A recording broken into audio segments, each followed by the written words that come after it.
பிரச்சனைன்னு கேள்விப்பட்டேன், என்னாச்சு? அது ஒன்றும் இல்லை சார். ஸ்டேஷனில் எஃப்ஐஆர்லாம் போடாமல் கவுன்சிலர் தான் எங்களை கூப்பிட்டு வந்தார்.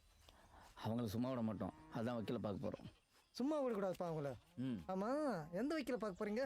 இன்னும் முடிவு பண்ணல, இப்போ தான் பார்க்கலான்னு போகிறோம். நம்மளுக்கு தெரிஞ்ச வக்கீல் ஒருத்தர் இருக்காரு, ரொம்ப கெட்டிக்காரரு. நீங்கள் விருப்பப்பட்டா பார்க்கலாம். என்னப்பா சொல்கிற? போய் பார்த்து வந்துடும்ப்பா.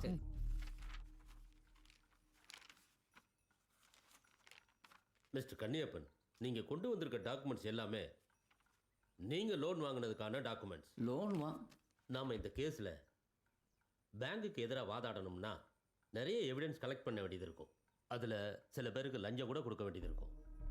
இந்த கேஸை நடத்த 10 லட்ச ரூபா கிட்ட செலவாகும். இப்போதைக்கு ஒரு 3 லட்சம் மட்டும் கொடுங்க.